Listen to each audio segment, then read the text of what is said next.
നമ്മുടെ നാട്ടിൽ ഒരു ഉദാഹരണത്തിന് പത്തനംതിട്ട, കോട്ടയത്ത് ആ ഭാഗത്തുള്ള സ്ത്രീകൾ ഗൾഫിലേക്ക് അയച്ചിട്ടുള്ള ആളുകൾ തിരിച്ചു വരുമ്പോഴേക്ക് തിരിച്ചു കൊടുക്കുന്നത് 1 കോടി രൂപയാണ്.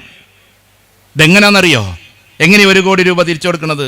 ഇവിടെ റിയൽ എസ്റ്റേറ്റുകാരുണ്ടാവുമല്ലോ, അവർക്കറിയ കാര്യം എങ്ങനെയാണ് ഈ 1 കോടി രൂപ പെട്ടെന്ന് ഉണ്ടാക്കുക എന്നുള്ളത്. എൻ്റെ ഒരു സ്നേഹിതനുണ്ട്, അദ്ദേഹം ഒരു വലിയ പൈസക്കാരനോട് പറഞ്ഞു, എനിക്കും വേണം നിങ്ങളെ മാതിരി കോടീശ്വരനാകുക, പക്ഷെ ആദ്യത്തെ ആ കോടി കിട്ടണം, പിന്നെ എങ്ങനെ ആവേണ്ടതെന്ന് എനിക്കറിയാമെന്ന് പറഞ്ഞു. ആദ്യത്തെ കോടി കിട്ടാത്തതാണ് പലരുടെയും ദുഃഖം. അതിൽ പറഞ്ഞ കാര്യം എന്താണെന്നറിയോ? ഈ സ്ത്രീകൾ എന്ത് ചെയ്യും? തെക്കൻ ഭാഗത്തുള്ള ക്രിസ്ത്യൻ സഹോദരിമാർ, ഞാൻ അവരെ ഏറ്റവും നല്ല രീതിയിൽ അവരോട് ആശംസകൾ അറിയിച്ചുകൊണ്ട് പറയുന്നു.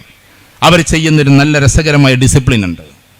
25,000 രൂപ മാസത്തിൽ ഭർത്താവ് അയച്ചു കൊടുത്താൽ അതിൽ 10,000 രൂപയ്ക്ക് കുറിക്ക്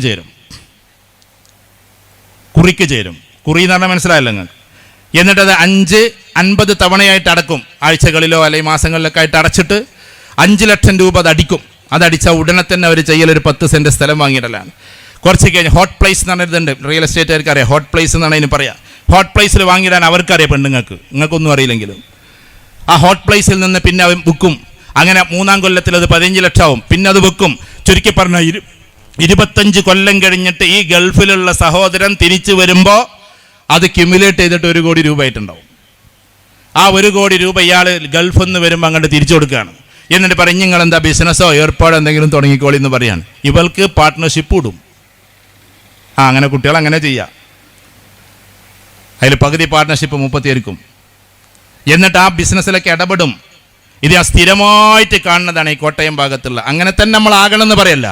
നമ്മളെ നാട്ടിലെ അവസ്ഥ എന്താ നിങ്ങളൊന്ന് ആലോചിച്ച് നോക്കിയാട്ടെ കുടുംബിനികളെ. നമ്മളെ നാട്ടിൽ എന്ന് പറഞ്ഞിട്ടുണ്ടെങ്കിൽ നമ്മുടെ ഭർത്താക്കന്മാർ മിക്കവാറും ഗൾഫിൽ 20-25 കൊല്ലം അവരും നിൽക്കുന്നുണ്ട്. അങ്ങനെ നിന്ന് വന്നവരായിരിക്കും ഇവിടെ മുന്നിലിരിക്കുന്ന പല ആൾക്കാരും.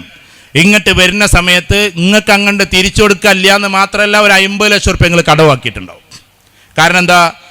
മിഠായി കൊടുക്കാൻ പോവുക എന്ന് പറഞ്ഞുകൊണ്ട് അങ്ങനെ പരിപാടി ഇവിടെ അല്ലേ. എല്ലാ കുട്ടികളെ കയ്യിൽ ഓരോ കൊട്ട കൊടുക്കുക. ഇതെല്ലാം കൂടി തിന്നാൽ കുട്ടികളൊക്കെ വൈക്കാക്കൂന മാതിരി ഉണ്ടാവും. മധുരങ്ങനെ കഴിക്കാൻ പാടില്ലാത്തൊരു സാധനമാണ് ഈ ഓരോ കൊട്ടയിൽ. ഇതെന്താ വലിയ സൂപ്പർ മാർക്കറ്റ് തുടങ്ങാൻ പോവാണോ നിങ്ങൾ? എന്നിട്ട് കാണാൻ പോകുന്ന സമയത്ത്, ഞാനിതിനെ എന്നും പറഞ്ഞുകൊണ്ടിരിക്കും, നിങ്ങൾ ഒന്നും വിചാരിക്കരുത്. കാണാൻ പോകുന്ന സമയത്ത് ആ പെൺകുട്ടിക്ക് 1.25 ലക്ഷം റുപ്യൻ്റെ മൊബൈൽ, ഇറങ്ങിയതിൽ ഏറ്റവും ടോപ്പ് മൊബൈൽ കൊടുക്കണം. ഇപ്പം വേറൊരു വൃത്തികേടും കൂടി നടക്കുന്നുണ്ട്. കല്യാണം ഉറപ്പിച്ചിട്ടേ ഉണ്ടാവുള്ളൂ. ഇത് എറിയുന്ന ഒരാളും കൊണ്ട് ഞാൻ പറഞ്ഞത്. നിക്കാഹൊന്നും കഴിഞ്ഞിട്ടുണ്ടാവില്ല, ജസ്റ്റ് ഡേറ്റ് കണ്ടിട്ടുണ്ടാവും. എന്നിട്ട് മൊബൈൽ കൈമാറും. എന്നിട്ട് അവർ കറങ്ങാൻ പോവുകയാണ് നിക്കാഹിന് മുമ്പേ. അങ്ങനെ ഡൈവേഴ്സായി ഇഷ്ടം പോലെ ആൾക്കാരുണ്ട്. ഡൈവേഴ്സ് ആകേണ്ട കാര്യമില്ലല്ലോ, ഇവിടെ നിക്കാഹിന് കഴിഞ്ഞിട്ടില്ല. എത്രയോ ആൾക്കാർ അതിലേക്ക് പ്രവേശിക്കുന്നു, പിരിയുന്നു. നേരെ മൊബൈൽ കൊണ്ടേ കൊടുക്കുക. ഞാൻ ഇതിനൊന്നും എതിര് പറയല്ല എന്ന് വിചാരിക്കല്ലേ, പക്ഷേ ഇതിൻ്റെ ഒരു സൈക്കോളജി നമ്മൾ മനസ്സിലാക്കണ്ടേ. അവിടെ കൊണ്ടുപോയിട്ട് 1.25 ലക്ഷം റുപ്യൻ്റെ മൊബൈൽ ആ പെൺകുട്ടിക്ക് കൊടുക്കും. ഒന്നാമത് ആ പെൺകുട്ടി അത് വാങ്ങാൻ പാടില്ല. കാരണം നിങ്ങളെപ്പാക്ക് അതിന് കപ്പാസിറ്റി ഉണ്ട്, നിങ്ങൾ തെളിയിച്ചു കൊടുക്കണമെന്ന് നല്ല ഡിഗ്നിറ്റിയോട് കൂടിയിട്ട് പറയണ്ടേ. ഞാനിതിവിടെ നിന്നിട്ട് പറയും. ഉദാഹരണത്തിന് നമ്മുടെ താഹ സാഹിബ് ദുബായിൽ, അദ്ദേഹത്തെ ഭാവിയിൽ കേൾക്കുമായിരിക്കും, എന്നെ കൊണ്ട് ഇപ്പോഴേ എന്താ 15 Pro Max ഒക്കെ ഇറങ്ങിക്കണമെന്നൊക്കെ പറഞ്ഞു. ഞാൻ പറഞ്ഞു എനിക്ക് ആ സാധനം വേണ്ടെന്ന് പറഞ്ഞു. അത് വാങ്ങാൻ നമ്മുടെ കയ്യിൽ പൈസയുണ്ട്. പിന്നെന്തിനാ ആൾക്കാരെടുത്ത് നമ്മളത് വാങ്ങുന്നത്? ഇല്ല, പൈസ ഇല്ല എന്നുണ്ടെങ്കിൽ നമ്മൾ അടുത്തു നിന്നൊക്കെ വാങ്ങാം.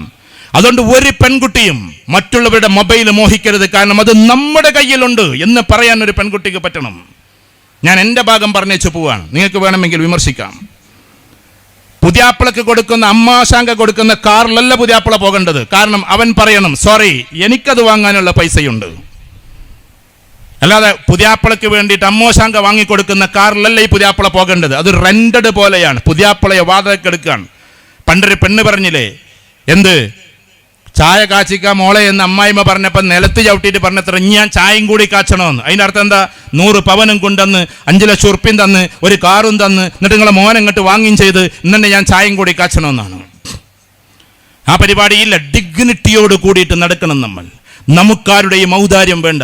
അധികമില്ലെങ്കിൽ പോലും നമുക്ക് നമ്മുടെ ഭർത്താവും മക്കളുമൊക്കെ അധ്വാനിച്ചുണ്ടാക്കിയത് മതി.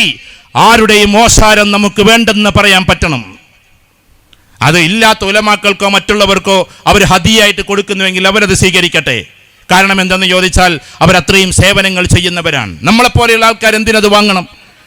നമ്മൾ ബിസിനസ്സോ ഏർപ്പാടോ കാര്യങ്ങളൊക്കെ ചെയ്തിട്ട് എന്താക്കണം? നടക്കണം. അതുകൊണ്ട് ഡിഗ്നിറ്റിയോട് കൂടിയിട്ടായിരിക്കണം നമ്മൾ നമ്മുടെ വീട്ടിലെ കുടുംബ സമിതിയിൽ നമ്മൾ ഉണ്ടായിരിക്കേണ്ടത്. നമുക്ക് അന്യൻ്റെ ഒന്നും വേണ്ട. അത് ചിലപ്പോൾ കല്യാണമൊക്കെ കഴിഞ്ഞ് നിക്കാഹൊക്കെ കഴിഞ്ഞിട്ട് ഭാര്യയ്ക്ക് ചിലപ്പോൾ അയാൾ 1.25 ലക്ഷം റുപ്യൻ്റെ മൊബൈൽ കൊടുത്താൽ ഓക്കെ, അത് ഭർത്താവാ തരുന്നത്. അതല്ലാതെ ഇതുവരെ ഒരു ഉറപ്പിക്കൽ മാത്രം ആ സിമെന്റ് തന്നെ ഇളകിക്കൊണ്ട് എടുക്കുകയായിരിക്കും. എത്ര പാൻറ്റുള്ളതെന്നൊന്നും ആരും അറിയില്ല, കാരണം എപ്പോഴും വെള്ളയാണ്. വ്യത്യസ്തമായ ഡ്രസ്സുകൾ ആയിക്കോ, കുഴപ്പമൊന്നുമില്ല, സമ്പത്തുണ്ടെങ്കിൽ നിങ്ങൾ വാങ്ങിക്കോ.